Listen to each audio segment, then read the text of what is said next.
Good morning. Captain Matt Edward retired here with another one of my short Facebook Live broadcasts. I actually did a small outline earlier and I posted that to my Facebook group. I'm going to try to stay within those subjects and see if I can try to keep this to a tolerable limit, say 30 minutes. I don't want to be too long today if I can. I was thinking about doing Tuesday and Thursday, but I decided to carry on and do one this morning because I found a report last week that kind of had me upset. Anyway, in my Facebook Live outline, I put on my Facebook group observation post. I posted the first one, subject number 1, something that's really something that triggers me. The law is open to interpretation. Well, yeah, it is. By judges, not by us. The law has to be clear enough for us to understand. Now, why this triggers me, this phrase, is that I keep hearing it from people in the government. You shouldn't be hearing this from people in the government as far as I'm concerned because they make the law. If they make the law and it's open to interpretation, then that means they didn't do a good job in creating that law. For example, the Interpretation Act, Section 12, I believe, it states that the law shall be read in a broad and generous way so as to achieve its purpose. Now, that's something that I believe the government is failing to consider. They're not taking into account the very act that they said how to interpret their law. So if it comes down to, like, I believe the law says this and they believe the law says that, then they can't say that, we wrote the law, we know what we meant. Because before you write a law, before you publish a law, you're supposed to do all the thinking about stuff beforehand. And I liken this to contra profitorum in contract law. Don't know if I said it right, but basically the person who writes the contract doesn't get to dictate what it means. If they had control over the physical writing of the words put in a contract, then if there's anything they put in there that they use words that were ambiguous, then the words are read against them, not in their favor. So this might be a shock to many viewers, if there's any, because they might believe that, the government knew what it was doing when it wrote these laws. But the thing is, according to the Interpretation Act, that's not the way it is. The way it's supposed to be is that if the law is open to interpretation, it's supposed to be interpreted in our favor. Now, let me link that right back to the double dip clawback that I'm always railing against. Okay? You had the Veterans Wellbeing Act regulation, Section 22, and that is supposed to allow the government to take into account things that people have for their savings for retirement, like their Canadian Forces Superannuation Act or their Canada Pension Plan pension. Now, the problem with them doing it, one problem, is that the Department of National Defense already used up a clawback. Okay? So, you have the Department of National Defense claws back the value of, say, the Canada Pension Plan from the Canadian Forces pension, and then, if the person gets the Service Income Support Insurance Plan, then the Department of National Defense claws back the value of the Canada Pension Plan and the Canadian Forces Superannuation Act from the value of the Service Income Support Insurance Plan. Now, since October of 2016, the Government of Canada has introduced a 90% income replacement benefit. Used to be called the earnings loss benefit. It means the same thing. Now, so because they were having two departments make a payment, which could have been solved fairly easily if at the time that they were doing this, if the Department of National Defense had increased its Service Income Support Insurance Plan to 90%, then we wouldn't be having this problem because nobody would have noticed. That's my allegation. Okay, because if they had both been paying 90%, then they wouldn't have paid both at the same time, and then they wouldn't have been both taken into account, the Canada Pension Plan and the Canadian Forces Superannuation Act, right? Now, because the Department of National Defense refused to increase the income replacement benefit, called the Service Income Support Insurance Plan, then the Department of Veterans Affairs had increased their payment to 90%. Now, that's where common sense got lost, okay? Because they could have said, and I believe this is why the letter was sent out to us from the Chief of Defense Staff back in 2016. They sent a letter out to us that said 3 or 4 things. How much you were getting, whether you were medical release, and whether you're, I think they might have had whether you were any or own occupation. Now, that's an important point, because at 2 years, the Service Income Support Insurance Plan usually ceases for most people. Now, this morning, I didn't put it down as one of the topics that I was going to discuss, but I'll bring it in as a collateral discussion. I was having a walk around the block. I try to get a little bit of exercise. I'm not like I used to be. I used to be very active. I used to play basketball on Monday night. Tuesday I'd play ball hockey. Wednesday I'd play basketball at noon, ball hockey in the evening. Thursday I'd play ball hockey. Friday I'd play basketball. Sunday I'd play ball hockey. Now, that kept me in shape. These days I'm disabled and I don't participate in anything. Now that was besides soccer. That was in the off season. In soccer season I just played soccer. That was what I did. Lon is my hometown, and Burin Peninsula has a very well-known reputation for soccer. Played it all my life, only since I became disabled recently I haven't played it at all. Now, meantime, what I was saying is that I was on my walk, going around the block, and I thought about the number of people that get medically released from the military. Now, I can come up with average figures. I've been studying this for a while. There was about 1,500 soldiers per year that became too disabled to continue their service to Canada, so they ended up getting a medical release under Queen's Regulations and Orders 15.01, Release Item 3A and 3B.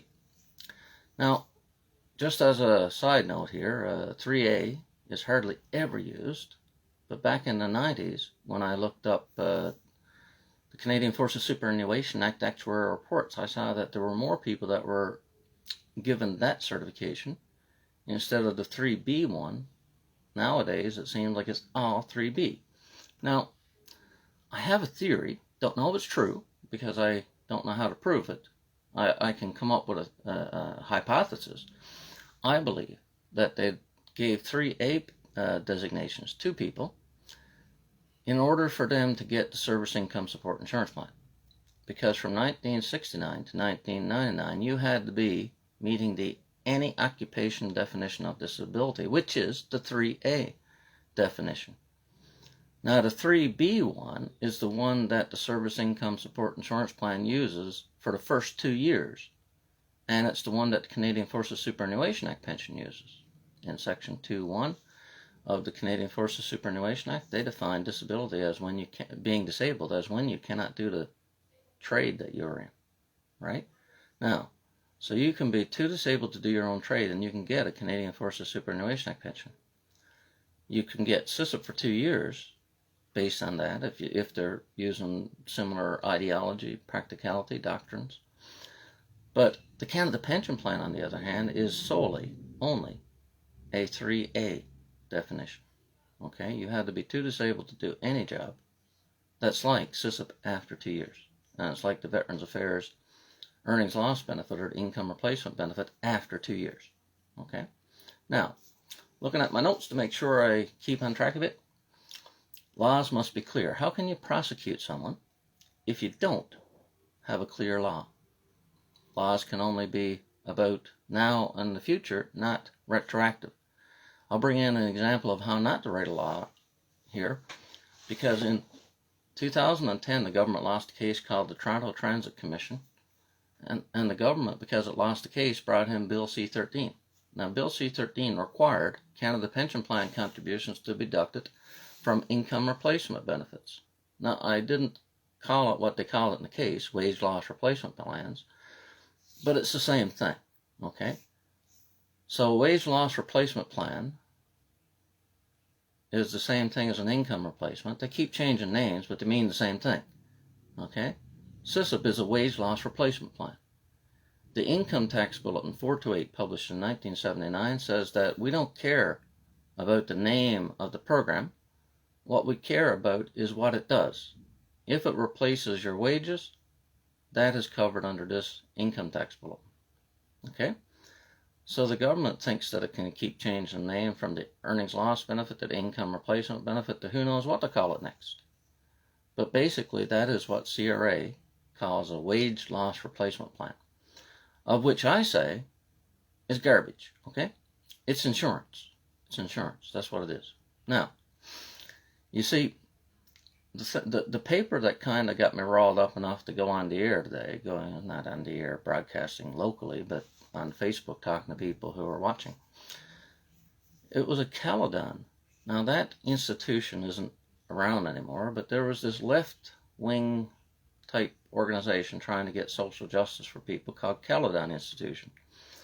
And they released a report. I put it onto my Facebook group, and it was about income tested supported programs and stuff. Now, as much as I don't always agree with what they put in the papers, they have really good factual backgrounds. Like they said, the Old Age Security Act started in 1952. That was a good fact to know. The Guaranteed Income Supplement, talked about that. Now, you see, back in the 70s, we had a lot of older people, elderly people that were in poverty. So the country came up with policies to stop the poor from being poor. The old from being poor, sorry, mistake.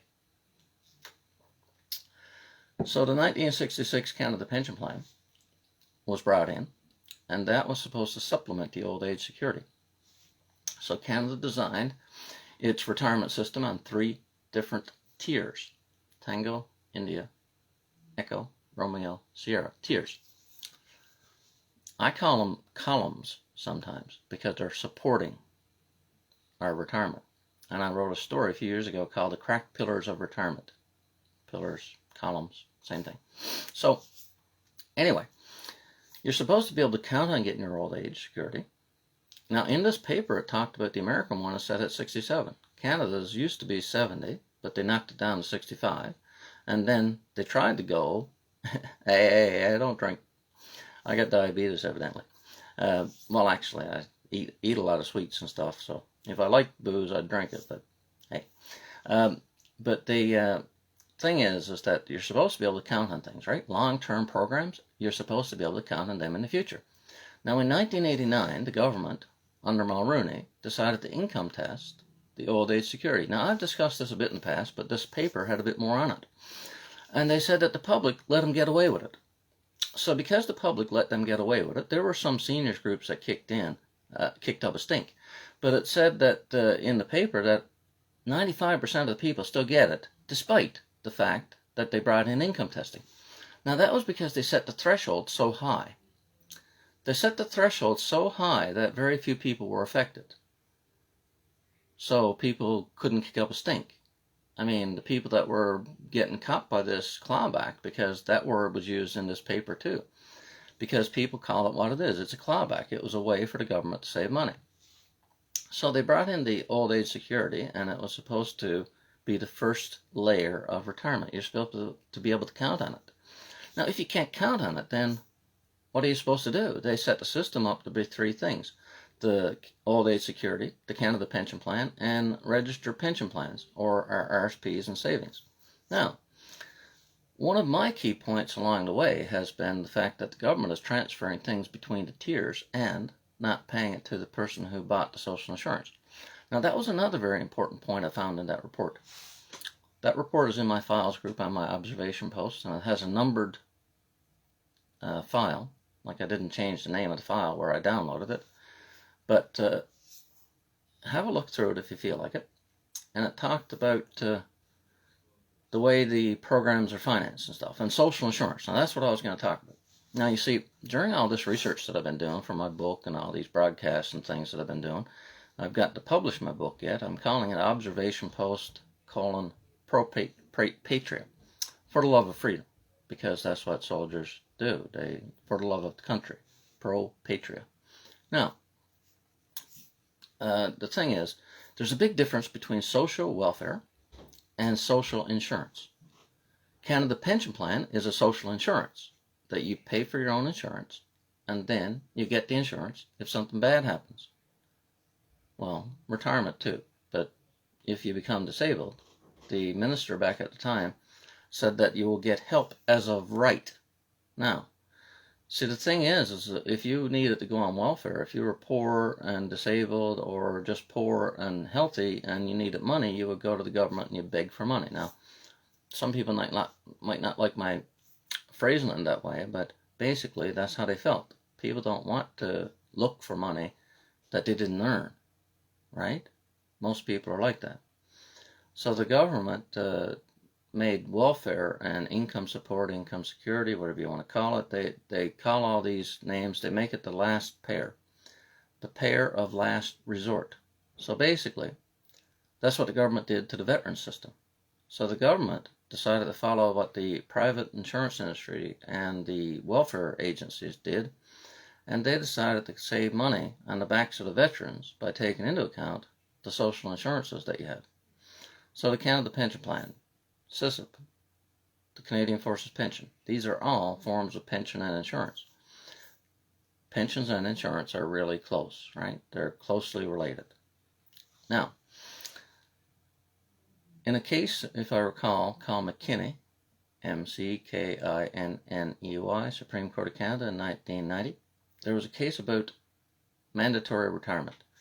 So these professors at a university didn't want to retire, but they wanted people to have mandatory retirement. And in the old days, mandatory retirement was seen as a way to pass the torch to the younger worker. Okay, because if you allow people to work past 65, then the people coming up through the system, the new worker, the young worker, couldn't get a job because all the old ones were hanging on. So they brought in mandatory retirement. Now, Canada didn't have mandatory retirement, but everybody started to believe that age 65 was when you were going to finally stop working and go on your old age, get your pension, and let the new workers fill the ranks. Now, in that case, they talked about the difference between social welfare and social insurance. There's a big difference. Now, unfortunately, lines have been blurred because the government has changed the Employment Insurance Act. Used to be the Unemployment Insurance Act, and then now they have tightened up the conditions to get it. Now, the Canada Pension Plan, they tightened up the conditions to get it. Now, I have a theory, and I think my theory is almost factual. Here's my expert opinion. Okay, back in 1993, the Government of Canada signed a contract which they allege can allow a private insurance company to get the Canada Pension Plan disability. So Service Canada will send the check directly to the insurance company rather than you. Now, side note, when that happened to me, I refused to sign the form. I saw the name of the form, irrevocable consent form, and I said I can never change my mind, they can go fuck themselves. I did not send it in to them. I filled out my Canada Pension Plan application, but I didn't send in my irrevocable consent form. Now, so the government, they have one of the biggest long-term disability plans in the country. Like they have four. They have the RCMP plan with the Great West Life, Manulife with the military, the Public Service Management Insurance Plan, that's for the managers and the members of Parliament, and that's with Industrial Alliance. And they have Sun Life administering the Treasury Board Secretariat plan, which I get. So I get 2 out of the 4, or I used to, but CISP cut me off. Now, so you have all these social insurances, and they want to save money, so they decided to take the Canada Pension Plan into account. Now, you can understand that the Canada Pension Plan people, they're not going to want to pony up more money. Ontario, for example, had a project called the Peterborough Project, where they took all the disabled people that could get Canada Pension Plan, and they helped them file to get their Canada Pension Plan so they would get them off of the provincial welfare system. Now, you see, that's what you call uploading or offloading the cost. So these people decided to make people apply to get the Canada Pension Plan so that they wouldn't have to pay welfare. Well, that's just a show game. You're moving money around, but you never solved any problems. You see? So I got a problem with that. You know, especially when I was talking to the provincial member of the House of Assembly staff the other day, and I was venting a bit. And I said, listen, Peter, I said, there was a case in New Brunswick where this fellow who was married to a lady who wanted to get social assistance, welfare. And they made both of them people sign an irrevocable consent form for the Canada Pension Plan. Now, 10 years later, he gets the Canada Pension Plan, And then he had $55,000 that was diverted to the province of New Brunswick so that they could get his $55,000 in retroactive Canada pension plan. I said, I don't think that's fair. I said, it wasn't like he went to welfare. He had to sign it because she wanted to get it. Now, people might say, well, him and her together. But, Canada has an individual tax policy because people are individuals, and people had to be responsible for their own actions, not somebody else's actions. So I kind of don't like that lumping people together. I don't like the fact that they abuse the Canada pension plan. Now, the thing is the Canada pension plan was getting inundated with all these applications because everybody wanted to abuse the Canada pension plan. So in 1998, they decided to tighten up their plan, and the social insurance known as the Canada pension plan increased the vesting period from 2 out of 3 years to 4 out of 6. So that was double. So you could be a new worker, contribute to the plan for 1.5 years, become disabled. You couldn't get it because under the old rules, it was 2 out of 3. But you could be a new worker, work 2.5, 3 years, and then under the new system, you can't get Canada pension plan disability because you didn't meet the minimum qualification period. Now that was a cost-saving measure, right? So they wanted to give less Canada pension plan out because the insurance companies and the governments around the country were putting pressure on the Canada pension plan. So they put restrictions on what they paid. Now that's like killing the patient when they have a disease. Because the people who are getting the Canada pension plan, they are a disabled person, the disabled citizen. They never got their insurance then because the government changed the rules so that they wouldn't have to pay out, but they did it to save money, just like all them other insurances and whatever are doing to save money. And they restricted things like crazy. And, for example, back in the late 80s or the early 90s, they decided that they weren't passing out enough Canada pension plan disability, so they loosened the restrictions that they had. But then when they ran into money trouble, they tightened them up again. Now there was an important case called Villani. Victor, India, Lima, Lima, Alpha, November, India. Federal Court of Appeal, 2001. And it said that Canada pension plan people had to use the real world test. That they can't look at a disabled person who got grade 4 education and then say that there's a teacher job or some other job that required a degree and say that they could still do some kind of work even though they didn't have a chance in hell to get it. So they're supposed to use some common sense.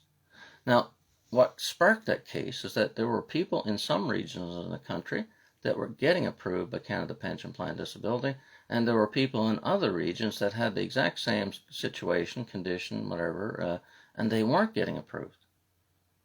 So you're not supposed to have that.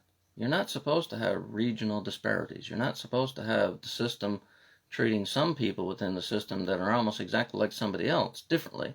You're not. You're supposed to be as fair as possible across the board.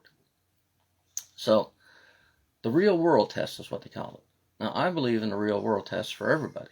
I mean, you can't just look at the Canada Pension Plan. If you read it literally, it seems like if you can do anything at all, you won't get it. But that's where the real world test comes up. Now, I can bring in discretion, okay? All laws are supposed to have discretion. Baker, Supreme Court of Canada, 1999.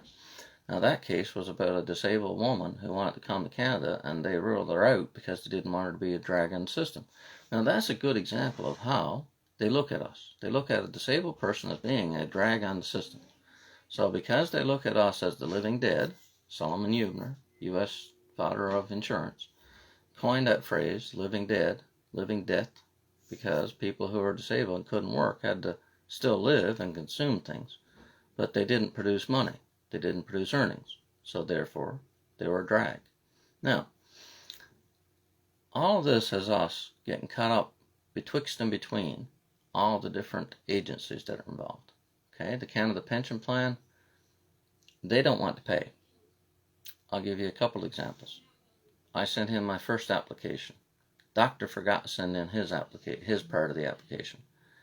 They denied me and told me I had to fill out a new application, despite the fact I said to them, listen, boys, how come you can't just take my doctor's forms and add it to mine and then go ahead and adjudicate the file? Nope, they wouldn't do it. Now, I think that's a direct result of them wanting to put roadblocks in the way of us trying to get to Canada Pension Plan, because it costs the government more money. Because the government thinks that it's their money, but it's only them that are holding on to our money, because I served my employer and the military for 21 years. So I put $42,000 into that. I punched it all into a spreadsheet. I like numbers. So over my career, I put $42,000 in it. Now that's only if you count the contributions made by the employer. But you see, I earned that, right? The Canada Pension Plan doesn't pay employers a Canada Pension Plan. The Canada Pension Plan pays people a pension. And if you were self-employed, you had to pay both halves of the contribution. Now that proves what I've been saying. Now if you want a legal reference, Gronowski or something, 2000, Supreme Court of Canada. They said that the Canada Pension Plan is fully funded by the worker. Okay? That's the way it was designed. Government doesn't want to have to subsidize it. They might run it, but they don't subsidize it. They actually probably make money because they take the salary of the people that are administering the Canada Pension Plan, they charge it against the Canada Pension Plan instead of using tax funds. So they probably get a break, if I got that right. Now, anyway, going back to my notes there to try to get me back on track. I wandered a bit that time. I seem to do that a lot. The purpose of law is to solve problems. The Canada Pension Plan was brought in to solve the poverty problem. The Old Age Security Act was brought in to solve the poverty problem. The Employment Insurance Law was brought in to solve the uncertainty of losing your job and having nothing to sustain yourself on. Okay? The Pension Act was designed to compensate disabled veterans for their injury in service. The Income Tax Act, now that's a good one, that was brought in to fund the government. But over the years, they have changed the Income Tax Act a bit, and now you can get certain credits. They can try to do certain social programs, like the disability tax credit gives more money to the disabled if they give it to you. Now the problem with that program is that unless they've changed it, it only has a 10% approval rate. So I believe that a lot of the government programs are designed simply to make it look like the government cares when they don't really care. It seems like to me that they really want to save as much money as possible, but make it look good to the public so they can get elected again. That's what I kind of think. Now, going back to the Interpretation Act, it seems to me that everybody is forgetting about that law. Now, if you have an Interpretation Act, it has to come ahead of the actual act that's being interpreted, right? You can't say that the Income Tax Act comes ahead of the Interpretation Act, because how else can you interpret the Income Tax Act unless you use the Interpretation Act, right? Now, here's where this comes in. I called and I wrote and I emailed all these people telling them they're doing things wrong. I contacted the Public Service Pension people or the Canadian Forces Pension people about something. I think it was that CRA was garnishing my pension. And then I told them they don't have the right to do that. Okay, I said, if I had known about this when I was working for CRA, I would have refused to send a garnishee to the Public Service, the Canadian Forces, and the RCMP pensions.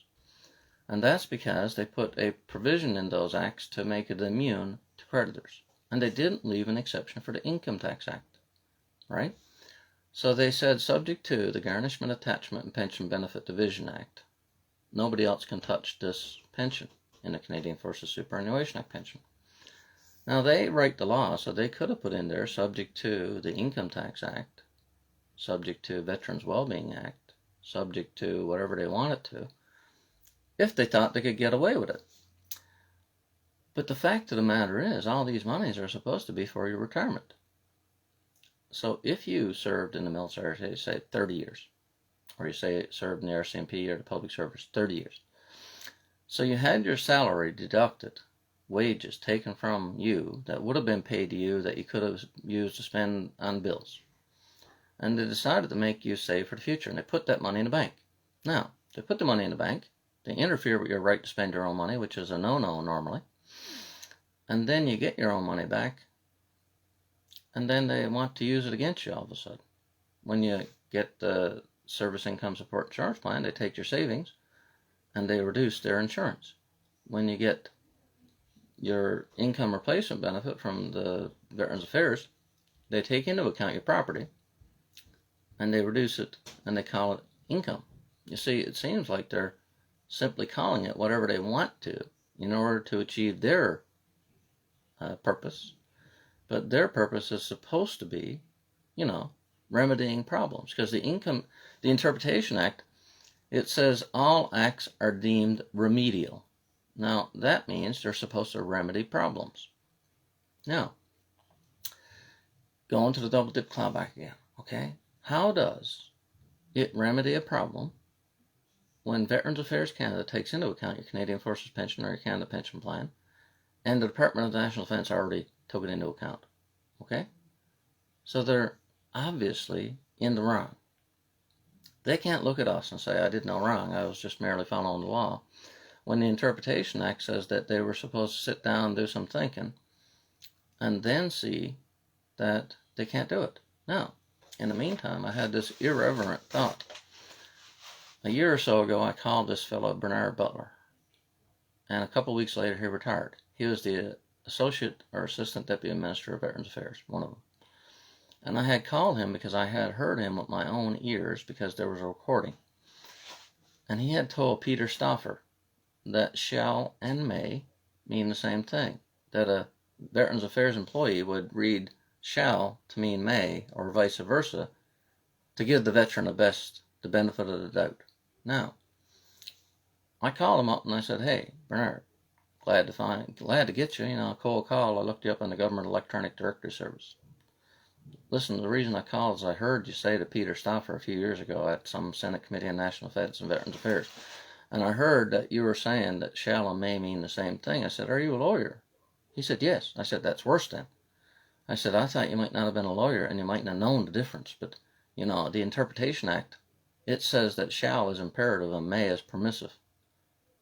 And you should have known the difference. What were you doing? Now, a couple weeks later, he retired. I thought I might have been a part of that. He knew the jig was up, that people were onto him. But I heard that, through the grapevine, that he was blamed for the 2003 to 2010 incredible accounting blunder, and he took a retirement rather than get fired. That's what I heard. So I don't know what's really the true answer there. But the point is, we can use that against them, okay? You take Veterans Wellbeing Act Regulation, Section 22. Now, it says the Canada Pension Plan shall be taken into account. Well, according to Bernard Butler, shall means may. So they actually have discretion. See? I don't really believe it, but we can use it against them because they're caught on the tape saying lies. Even if I know the difference, we can use that against them because they have unclean hands. It's not us. We have clean hands. We didn't do anything wrong. They want to take into account our income. Look, even I did it. Our property as income. And they're calling something that's not what it is. I mean, look, if they wrote down in the law that they want to take into account our property, that'd be a different story. But they keep calling our property income even though they should know the difference. Right? If you have income now, and you have some saved up, and you put it in the bank, it's not income anymore. It's property now. It's savings. That's the same thing with pensions. You earned your money, they put it in the bank, and it's now property. It's your property, not their property. Now they are looking after it in trust, a statutory trust, because they passed a law that required it to be taken off your check. So if they pass a law to say it has to be taken off the check, well, they can't just call it a tax. It's not a tax. It's not meant for general application, whatever they want to spend it on. It's a contribution under Section 21 of the Financial Administration Act, unless I'm mistaken. So they are required to use a contribution for the exact purpose that it was meant. Now, these days, one of my allegations, although it takes a bit of thinking to get to it, one of my allegations is that they're abusing the contribution legal requirement, because they're using our contribution, our savings, to save money on a regular government program, when that shouldn't be the case. The contribution is supposed to be for my benefit, your benefit, and is not supposed to benefit the taxpayers of the country by giving them a lower payment. Now, while I'm talking about lower taxes, I'll segue right into, if they want to save money, why don't they stop duplicating services? Okay, you have the Department of National Defense. They certify disability and service attribution. Since 2009 for sure, maybe since 1991. Now Veterans Affairs, they do it too. Now we don't need two agencies doing it, right? They should iron it out so that if you have the information, and it goes back to the Privacy Act, if the government has information about you on file, and they have a similar program, they don't need to collect the information for a second time. When I was looking at my outline for today, I posted a picture from the program arrangement that the Service Income Support Insurance Plan is the first provider of income support, it said. Now, let me read that for a second because it pisses me off reading it. Paragraph 3.1. To describe how participants, that's CISIP Financial Services, Veterans Affairs Canada, and the Department of National Defence, will collaborate to provide effective and coordinated delivery of rehabilitation and income support. Look at my middle finger being extended. You can do that with your income fucking support. We're supposed to get insurance. It is either non-indemnity and contributory, like the Service Income Support Insurance Plan and the Canada Pension Plan Disability, or it's like the Canadian Forces Superannuation Act, a non-indemnity and contributory pension. Veterans Affairs, they may pay an indemnity, a make-whole payment, but your pension and your insurances are not the same. That's what I've been preaching all on. Now, if, and I'm merely doing this as an example, if the Service Income Support Insurance Plan or the Canadian Forces Pension were an indemnity for damages, then you might have a point. But those payments have been, in the common law, allowed to be received in addition to the damages meant to make you whole. Now, I'm almost getting tired of making this example, but you're walking down the sidewalk, minding your own business, and a driver's looking at his cell phone, and then he swerves over and hits you. That person has a legal, moral, and equitable obligation to put you back in the place that you were before you became injured because they harmed you. Now, while it's not an exact analogy to a veteran becoming disabled in service, it's pretty goddamn close. Because you can't sue the Taliban bastard who injured you, so the government has to take care of it. Okay? They put you in harm's way, so they have to indemnify you for your injury. You see? Now, I don't know if they even realize what the problem is, because a lot of the government people believe the Pension Act is a form of welfare, income support. So if they're going to replace one form of welfare with another form of welfare, in 2006 they decided to change the rules, so they got rid of the pension and they brought in the new Veterans Charter. But they viewed the pension as welfare, they viewed the new Veterans Charter as welfare, and so they kept going. What they should have said was, we can't do this to people who put their lives on limb on the line for the nation. They're representing us. So a person who's healthy joins the military and is off fighting a war or training to fight war. You can't give that person welfare when they're done. Okay? You can't. It's just not acceptable. Period. End of story.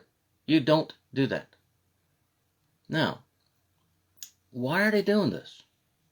I think they don't understand the system or they don't care. Okay? Like, I don't believe in the no-fault insurance across the country. Like, I think that in order to have accountability, if you have a car accident, the person who's at fault, their insurance should have to pay. That's what I believe.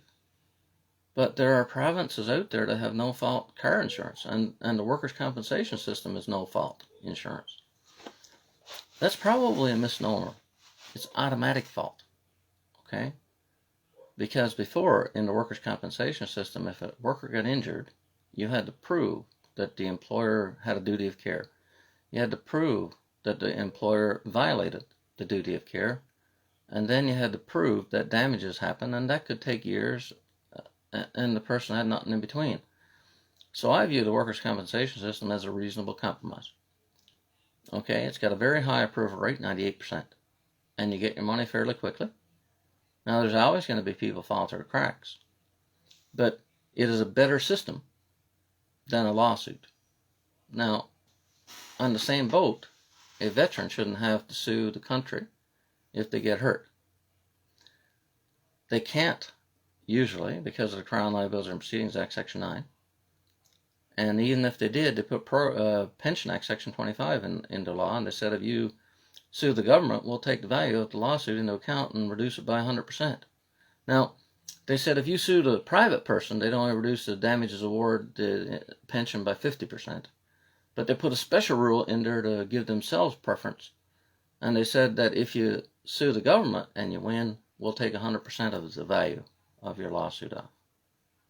I mean, obviously they're trying to scare people away from suing the government because they know they wouldn't get anything. But I say it's an illogical law, an unreasonable law. If you're only going to take 50% of it into account when a person sues anybody but the government, then how can you make a law that takes 100% off for when the government gets sued? It's just crazy.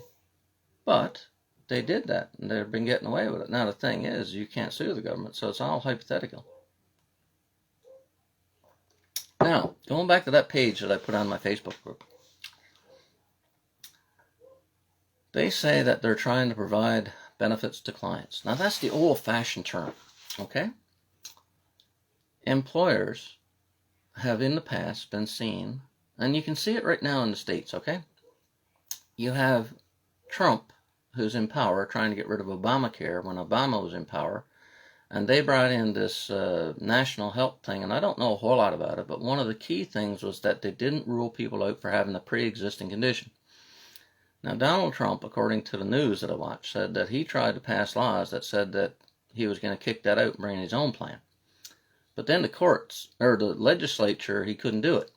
So then he went to the courts, and he's trying to do it through the courts. Now, first of all, like I was telling my wife this morning, I think that's insane. Because there's a thing called parliamentary supremacy. The courts cannot tell, in a democracy, the government how to do things. So if Donald Trump failed in his legislative bid to change Obamacare, the courts can't help him, as far as I'm concerned. He had his shot to do it through the legal system, the lawmaking system, and I don't know why it failed, but however it failed, he can't get a remedy through the courts if he failed when he's the goddamn president. That's so stupid, it's not funny. But in the meantime, in the past, people looked at, if you were employed, see, this is where I was bringing it up. A lot of people get their health benefits through their employer. Now, in the past, it was seen that people were provided these free of charge, like that the employer was good enough to give you it out of the goodness of their heart. But these days, the more modern view is that we earn these benefits. So you take the Canadian Forces pension, we earned it. The Canada Pension Plan, we earned it. The employment insurance premiums, we earned it. The CISIP premiums, we earned it. We earned it all. So you don't get something for nothing. It's one of my main theories. Nobody in this world gets something for nothing. So when I see that word provide, it pisses me off because they're using the old-fashioned term that they're providing us with insurance. But they're not providing us with insurance because they claw it all back. So they actually aren't providing us with the insurance despite the fact that we paid for it. Now, Section 3.2.1. I've often been quoting this and saying I couldn't recall if it was 3.1.2 or 3.2.1, but I'm looking right at it now, so I'll tell you what it is. CISIP Financial Services will be the first provider of income replacement. Now, what did Veterans Affairs call their new payment in 2019 under the Pension for Life? They called it the income replacement benefit. Now, they're the exact same thing. What they're doing is they're trying to confuse us with all these names, okay? So they had the earnings loss benefit, which was designed on the Service Income Support Insurance Plan. Then they decided to get rid of the earnings loss benefit name and they called it the income replacement benefit. Sure, what do I care what they call it? All I care about is what does it provide. Okay. SISIP Financial Services provides hired Manulife to administer the insurance, and they pay 75% of your salary. Now, say you're making $100,000 for the easy math. That would give you $75,000 a year in insurance. But then they start clawing things back, like the Canada Pension Plan, Canadian Forces Pension, and then you don't get $75,000, you get less. Now, one of the key things that I've been telling people, and I recently thought about this, I thought of it before, but I felt like reinforcing it again, was the retail sales tax on the Service Income Support Insurance Plan insurance premium. Now, if I was a veteran trying to fight back against CRA unfairly taxing the insurance that we get, I would look up my old pay statements. I would find where it says that I paid retail sales tax on my premium, and then I'd shove that down their fucking throat, because you cannot be forced to pay tax on both the premium and the insurance. Landry, Tax Court of Canada, 1998 is the reference. Now, they know this, but they are collecting it on both sides. Now, I'm not trying to brag, but I think I can look at what they will try to say to justify what they're doing. CRA will say, you mark my words if you try this, CRA will say that's not the same as income taxes. That's a retail sales tax. Now, I say a tax is a tax. Canada is a federation of provinces, and if the provinces charge a retail sales tax, then it rules out the federal income taxes. Now, when I was thinking about that, it reminded me that the provincial tax system piggybacks on the federal tax system. They used to, once upon a time, send out their own assessments and get their own taxes, but nowadays they get a percentage of the federal tax return. And that reminded me of the you can't get taxed twice on the same amount thing. Now, I don't know if I'm going to fight that, but I mean, it crossed my mind that you're getting taxed twice. Once they take the federal money, they tax you on your income, and then they take the same thing and they apply the provincial taxes against you. That seems to me to be a violation of the double taxation policy. For example, one of the reasons I know about this is the Watts Tax Court of Canada case in 1999 or 2003 or something like that.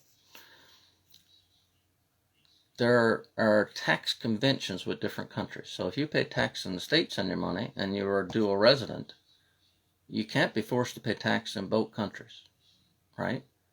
So we have tax treaties, tax conventions with a lot of countries. Now, the case I was talking about was someone in Israel. And the thing is that what they're doing with us is they're taxing us 3 or 4 times. Okay, let me give you the example. I believe firmly, until someone tells me different, that they're taxing us on our T4 reported income. That includes the premium that we earned. Okay? We don't get the insurance premium paid on top of that as a fringe benefit. That would defy common sense. So that's one time you get taxed. Second time is since 2013 the government started taxing premiums, under the Income Tax Act. So if the government pays 85% of your SISIP premium, that is supposed to be taxed in theory. I don't think they do it in terms of the government. I think they look the other way. But I think if a private employer pays 85% of their private employee, I think the government charges 85%. The 85% they can consider that to be income, and they then charge income tax on that. So that was 2013 they changed that policy. And then if you become disabled, you pay income tax under the Income Tax Act, Section 61F. Now, the retail sales tax is the fourth one. Okay? So, all this is taxing to the person, is discrimination, okay? Because you're talking about taxing the disabled person. So, they wrote the Income Tax Act, Section 61F, before the Charter of Rights and Freedoms. So, the Charter of Rights and Freedoms came into effect in 1982. And they said it was illegal, against Canadian values, to put a legal burden, on the disabled.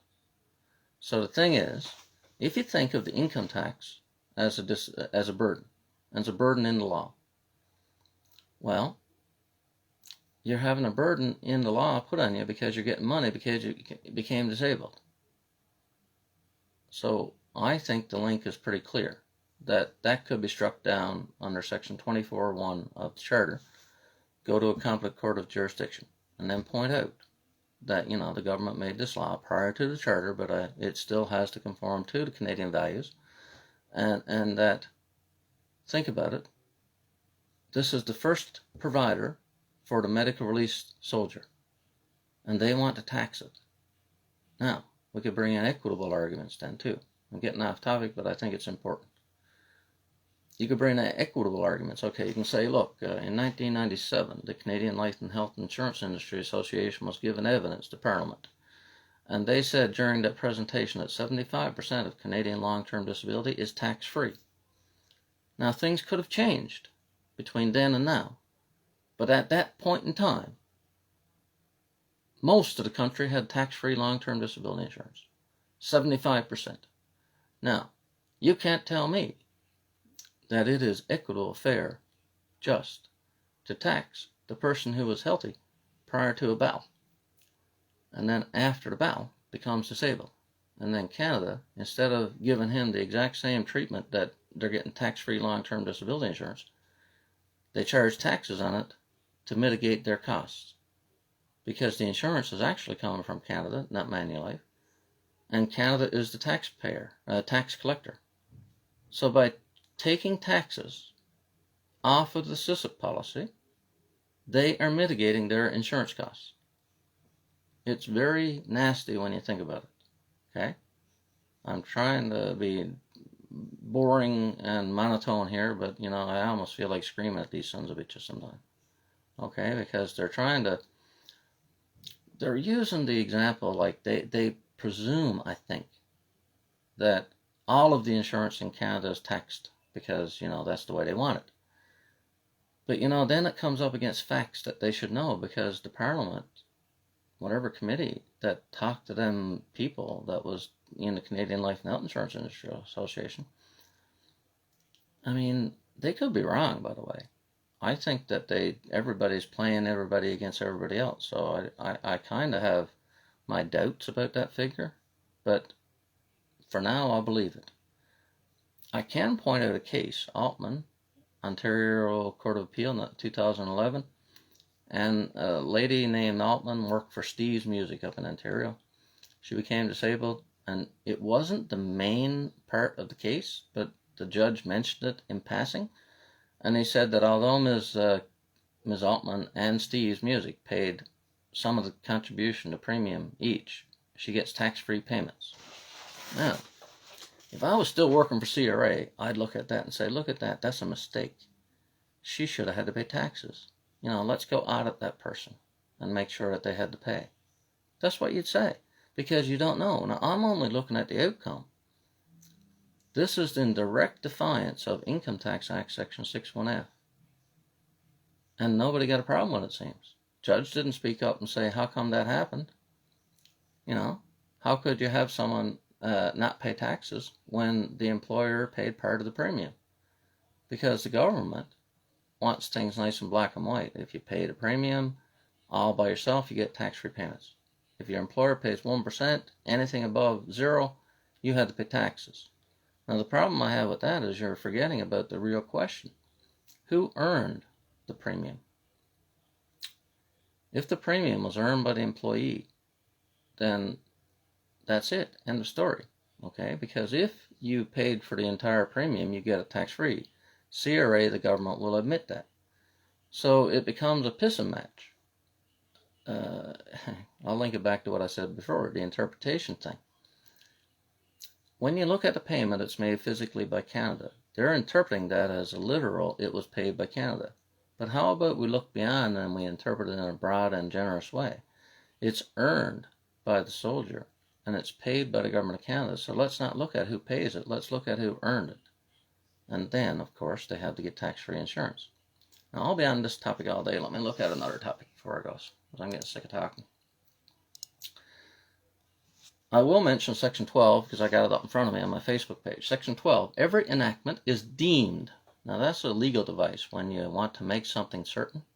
you deem it to be this way, deemed remedial, and shall be given such fair, large, and liberal construction and interpretation as best ensures the attainment of its objects.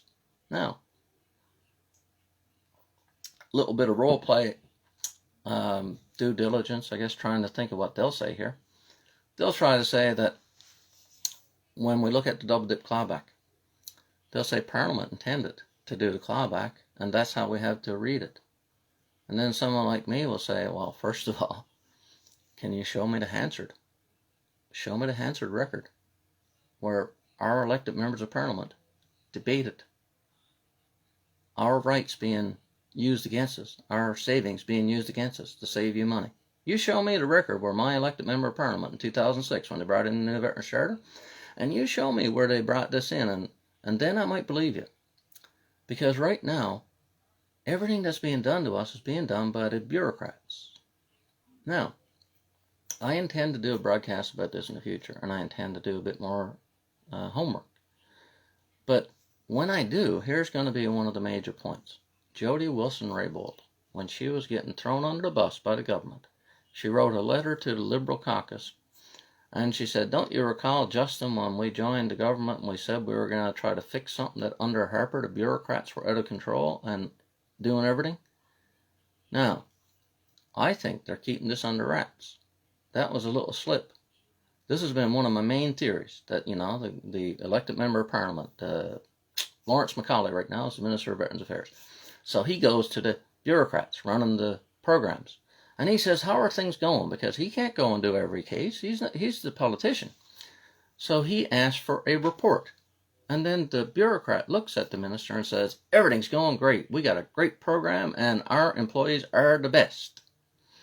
Now, they don't hear stories from us, like where Gary got kicked off the program earnings loss benefit because he was stage 4 brain cancer, or Gina when she had a motorcycle accident and her leg got kicked off, or Matt Edwards who got kicked off because he never kept in contact with him according to their letter. Now, that's my theory. The mandarins, as some people call them, the bureaucrats, the career bureaucrats, are running these programs. So they're running the programs for their benefit. They're not running the programs to help us out. They're not doing anything to help us. Okay? You take that program arrangement that I'm always tearing apart. In there, it says that each department will continue to collect its own consent forms and to do that. Now think about that in the public interest, okay? Is it in the public interest to collect 2 consent forms when you could only collect 1? If you have a program arrangement that you are trying to align 2 different programs that you say are going to be harmonized, wouldn't you do it cheaper if you only collected the 1 consent form? Now, the problem is they would lose jobs. People like their income security. People like to have their job. So if they didn't do that job, then they would lose employees, right? So because they're worried about losing their job, they want to continue to do it in a wasteful way. But they don't have a leg to stand on, okay? If you're going to say that you have to both collect the consent forms that you normally do, then why would you say you have to do that? Well, they'll bring up the Privacy Act. They'll say, you know, we have to respect the veterans' privacy and we can't share their personal information. But then I'll say, you know, okay, but didn't Parliament think about this in 1982 when they put an exception to the general rule that consent is required when you have similar government programs and you want to reduce the response burden on the person, then you can freely share the information without requiring a consent. Now, they might come back and say, well, you know, we can't do that because these are not similar enough. And then I'd say, well, you know, it's a funny thing that you say they're not similar because you have a harmonization agreement between the 2 departments because you claim they're similar. So which is it? Do you have to collect your consent forms from each department because the programs are not similar, and therefore the program arrangement is garbage, and therefore section 3.2.1 of the program arrangement, which says that CISIB is the first payer on medical release, is not valid, and then because CISIB has to be paid in addition to Veterans Affairs payment, then Veterans Affairs budget will have to go up. Because they can't take the Service Income Support Insurance Plan into account, and everybody knows that SISP is the first payer after you get medically released. These people don't look at the consequences, okay? They don't pull on the string like I do, okay? I was telling the Deputy Minister Special Advisor the other day, the clawbacks will end up costing the government more taxes. Here's why. Okay. Government said that you can make $20,000 without having your money clawed back under the Pension for Life. So they never consulted with the Canada Pension Plan rules. So a veteran goes to work, makes $5,000, $6,000. So they make $6,000 and say they're getting the Canada Pension Plan. Now, Canada Pension Plan then turns around and says, sorry, we have information that shows you were able to work. You know, the fact that we got that from CRA, you know, that showed you made $6,000. So we're going to cut off your Canada Pension Plan. Now, person loses their Canada Pension Plan. If they have children that are under 18 or over 18 but under 25 in university, the kid will also lose their children's pension. Now, the government, because it has all these programs they want to integrate them, Section 21.3 of the Canadian Forces Superannuation Act says that if you lose your Canada Pension Plan disability, you lose your Canadian Forces Superannuation Act disability pension. Now, so far so bad, right? Okay. Now here's where it gets interesting, as if it's not interesting enough already. The Canadian Forces Pension and the Canada Pension Plan are used by Veterans Affairs to deduct the income replacement, to reduce the income replacement benefit.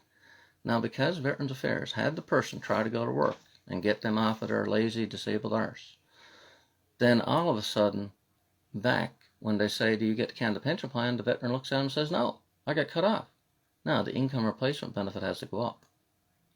Now, Veterans Affairs, are you getting the Canadian Forces pension? Veteran looks at him and says, no, boy, they cut me off because my Canada Pension Plan got off. You know what? The income replacement benefit has to go up. The veteran will get just as much money, but Veterans Affairs budget will skyrocket. Okay? Because their stupid policy, they never thought about the consequences. Now, the answer to all this, I'm going to call this quit soon because I'm talking too long, and I'm not even going to go into the second and third topics, I don't think, because I wander enough all over the place anyway. What we need from these people is, first of all, honesty. You can't call something income when it's property, like the Canada Pension Plan, the Canadian Forces Pension Plan, and SISP. Insurance is property. Now, you can't just call it income because you want it to fit your narrative. So you want to say that we're a generous country, we're going to take care of our disabled, we're going to provide income replacement after age 65, and then, you know, we're going to give 70% of what they were getting before age 65, we're going to give them 70% of that. Now, that's what they said in the Retirement Income Security Benefit in 2015. But what they didn't say was that we're going to claw back the value of the Canada Pension Plan, we're going to claw back the value of the Old Age Security, we're going to claw back the value of this, we're going to claw back the value of that. So in the end, they don't actually pay anything. So they brought in a law that had no purpose. You brought in a law that just faked everybody out.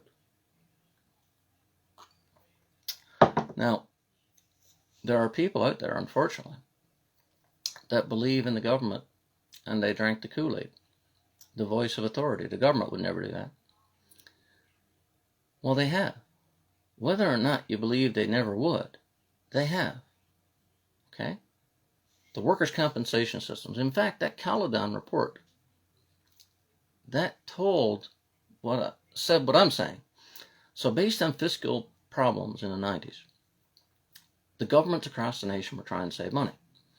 So they brought in various measures like the Canada Pension Plan 4 to 6 year rule. They also changed the rate. Before 1998, if you got the Canada Pension Plan disability, they looked at when you got to age 65, and you got 75% of what you would have got at age 65. But in 1998, one of the things they changed was that they gave you 75% of what your benefit would pay right now. That's a big difference. They didn't look into the future like they did with an actuarial study and try to figure out how much you would have got in 20 or 30 years. They looked at what you got now and gave you 75% of it, and that was it. Now, that was one way they saved. And one of the things that really pisses me off about that, and I might do a real segment on it sometime, about the 1998 changes to the Canada Pension Plan.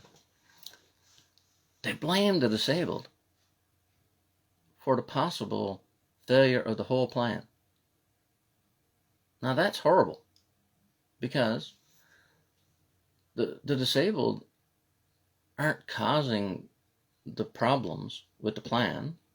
One of the main problems that I read about, and I can't tell you exactly where the reference was, but the Quebec pension plan, they invested that in the stock market right from day one. The Canada pension plan, the government collected the revenues and then they loaned money to the provinces at low interest rates, and the provinces promptly defaulted on the loans and never even paid the interest. So the government took our money from our checks, from our Canada pension plan contributions, then they put it in the bank, then they loaned it out to the provinces, and then they loaned it out but never asked for the money back. That is the reason why the Canada pension plan is in trouble, in my expert opinion. But that looks bad to them because they screwed the pooch. They had our money and they didn't look after it as if it was our money. You see, that's the problem. When if you were to give Aunt Edwards money to look after for you, I am supposed to look after that as if it is my own money and not do anything that's against your interest, your best interest. That's called a fiduciary duty. So the government has a fiduciary duty here. The government is supposed to look after our money as if it's theirs. As if we would do it, not theirs, because they just want to save as if it's theirs legally. But the problem is that everybody will say, oh, this is a complex problem. It reminds me, and I'll mention this and then I will shut up if I can. When they brought in the pension for life, I saw my member of Parliament, Seamus O'Regan, go on TV on the 22nd or so of December 2017.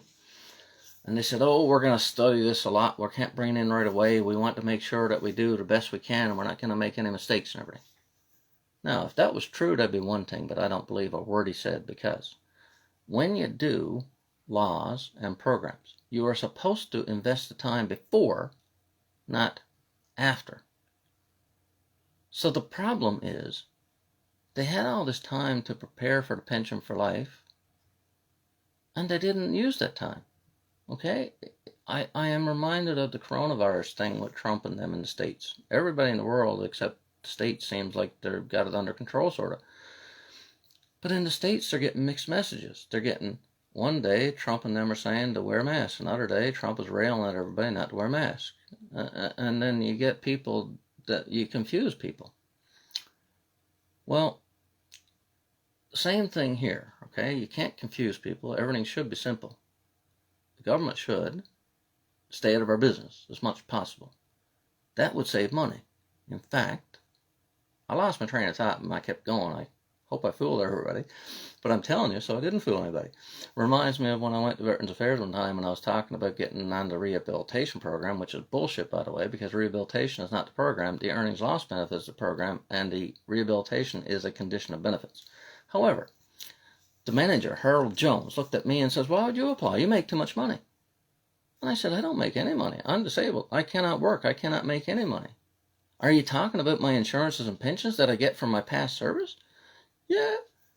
I said, listen here, you can't take into account, say, my Canada pension plan, because the CISIP is taken into account, my Sun Life's taken into account, my Canadian Forces pension is taken into account, and my Reserve Force pension is taken into account. I said, if you think that if I get approved of the Veterans Affairs Earnings Loss Benefit Program and you can take that into account, I said, you can go fuck yourself. Okay? They're trying to robotically apply their law without taking into account our circumstances. Listen, if they didn't know that I had the Canada pension plan being deducted from 4 other places, that'd be one thing, but I had told him all that stuff. So these people are simply trying to get away with something by saying, I'm only doing what the law requires me to do. But the question is, Why is that law there? Why can't you use your head? Why can't you take into account the fact that I have the Canada Pension Plan being deducted at 4 different agencies? And if you try to take it into account, you're piling on. You're piling on to Matt Edwards' life, and you're making me in a worse situation just to save money for you, because you can say, we're going to pay out less earnings loss benefit because you're getting the Canada Pension Plan. Well, that's the exact same argument the other 4 agencies said. Sun Life, they said, well, you're getting the Canada Pension Plan now, so you're going to get a reduced Sun Life insurance. I used to get $3,300 a month, and now I think I get $1,000, right?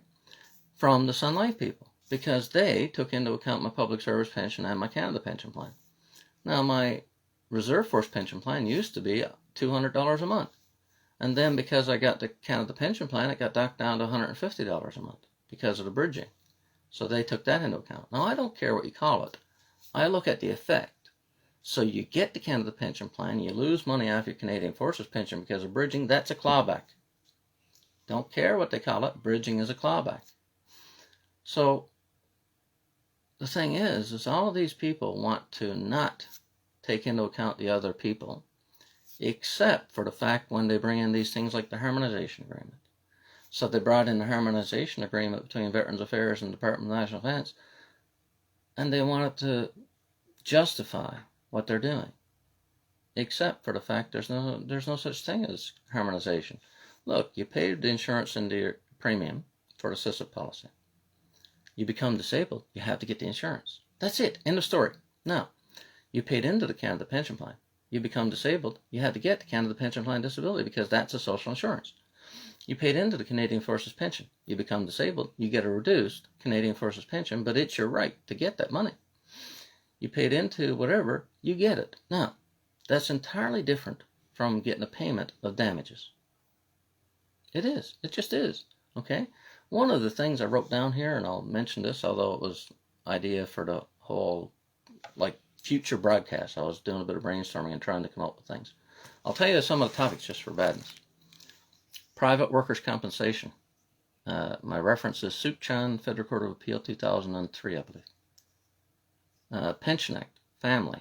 The family public policy. The government says that families are very important. Still can contribute. Okay, this is a big one.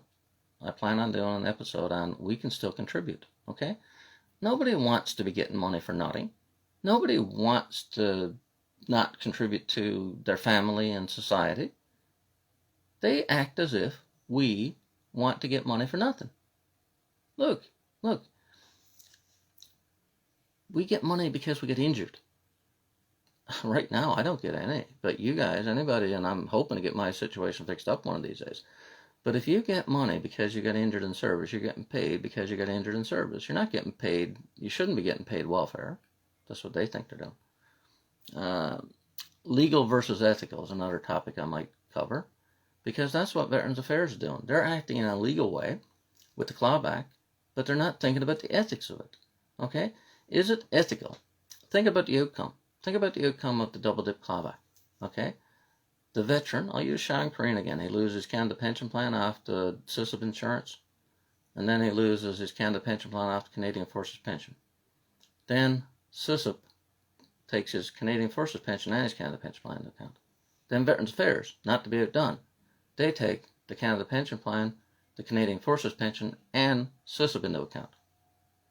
I mean, it makes your head spin. It makes my head spin even though I got a handle on most of this. But they got such a complex racket, as Arnold tells me all the time, Arnold Murphy. They want it complex so that we can't understand it.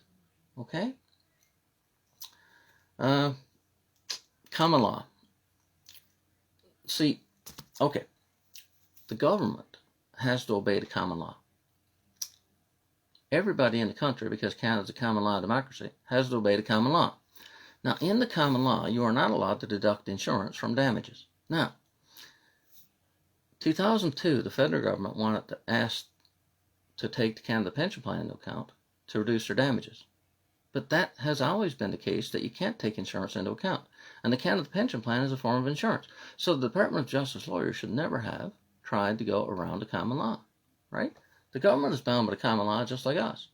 But the common law is like, all the stuff that happened in court and judgments, right? Like if you get a judgment on an issue, then it becomes a common law decision. That's a law. You can't have a contract say that they can take tort damages into account, for example, because that's against the common law, right? You can't do that. You can't put something into a contract just because you're the one writing it. Anyway, I've read that off as I'm about to sign off because that's like a teaser about some future episodes. And hopefully I don't lose people too much. But one of the key reasons I'm doing this is that after I hit the button on my cell phone and say finish, there will be a copy of it online. You could be watching this and you can't understand what Matt Edwards is saying. You can stop, rewind, watch it again. One of the projects I have in mind, and I keep distracted, is to go in, download all of the episodes that I've done so far, and then upload those to YouTube, because I have a YouTube channel as well. But I get so distracted by things, right? Like my son just started his first job today. Now he's doing one of those assisted things because he's disabled as well. So my wife dropped him off. I was getting ready for this and playing a game earlier to try to keep myself sane. So I play War Thunder a lot. My nickname is The Rock, small D-A, capital R, OCK7. So if anybody plays War Thunder, that's how I get my mind out of stuff. I play tanks and planes and ships. That game has 3 things. Up until recently, I used to play World of Warships. Now, before that, I played World of Tanks. I've always had this fascination with tanks, right? All these books behind me, many of those books are about tanks. Anyway, gonna call it quits again. One of these days, you mark my words, everything I say will come true because everything I'm saying is factual, and they had to start fixing this before the damages get too high.